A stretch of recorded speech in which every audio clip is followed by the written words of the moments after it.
We just moved into a new apartment, my boyfriend and I. He's in charge of the new construction, converting the kitchen into a master bedroom, for instance, while I'm on wallpaper removal duty. The previous owner papered every wall and ceiling. Removing it is brutal, but oddly satisfying. The best feeling is getting a long peel, similar to your skin when you're peeling from a sunburn. I don't know about you, but I kind of make a game of peeling, on the hunt for the longest piece before it rips. Under a corner section of paper in every room is the person's name and a date. Curiosity at the best of mine one night, and when I Googled one of my names and discovered the person was actually a missing person, the missing date matching the date under the wallpaper. The next day, I made a list of all the names and dates. Sure enough, each name was for a missing person with dates to match. We notified the police, who naturally sent out the crime scene team. I overheard one tech say, "Yup, it's human." Human? What's human? "Ma'am, where is the material you removed from the walls already? This isn't wallpaper you're removing." I always hate it when my brother Charlie has to go away. My parents constantly try to tell me how sick he is, that I'm lucky for having a brain where all the chemicals flow properly to their destinations like undammed rivers.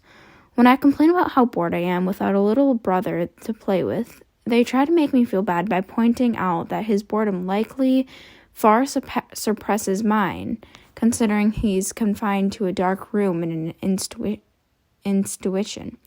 I always beg for them to give him one last chance. Of course, they did at first. Charlie has been back home several times, each shorter in duration from the last. Every time without fail, it all starts again. The neighborhood cats with gouged eyes show up in the toy chests. My dad's razors found dropped on the baby slide in the park across the street. My mom's vitamins replaced by bits of dishwasher tablets. My parents are hesitant now, using last chances sparingly. They say his disorder makes him charming, makes it easy for him to make fake normalcy, and to trick the doctors who care for him into thinking that he's ready for rehabilitation.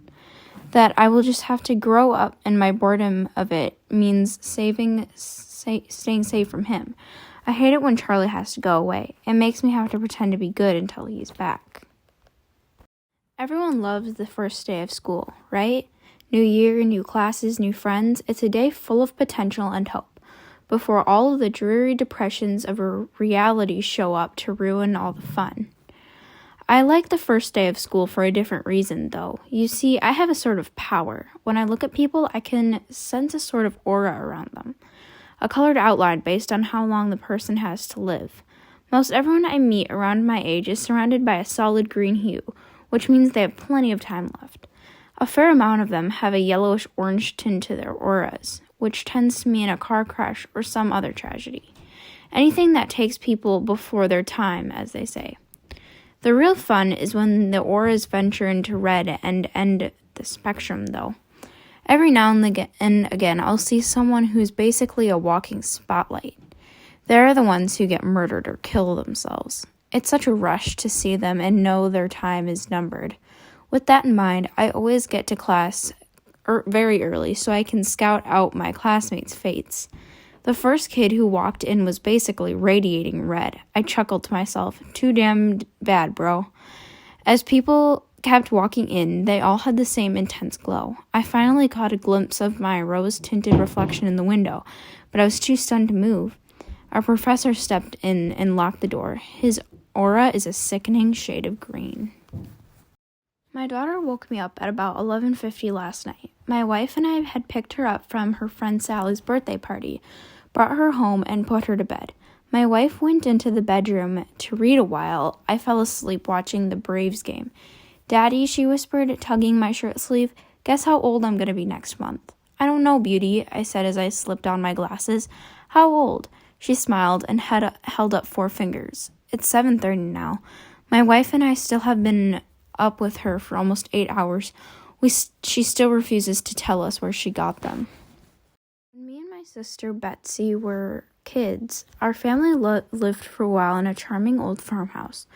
We loved exploring its dusty corners and climbing all the apple trees in the backyard. But our favorite thing was the ghost. We called her Mother because she seemed so kind and nurturing. Some mornings, Betsy and I would wake up, and on each of our nightstands we'd find a cup that hadn't been there the night before. Mother had left them there, worried we'd get thirsty during the night.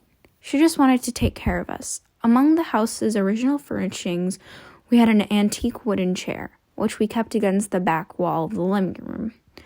Whenever we were preoccupied watching TV or playing a game, Mother would inch that chair forward across the room toward us. Sometimes she'd manage to move it all the way to the center of the room. We always felt sad putting it back against the wall. Mother just wanted to be near us. Years later, long after we'd moved out, I found an old newspaper article about the farmhouse's original occupant, a widow. She'd murdered her 2 children by giving them each a cup of poisoned milk before bed.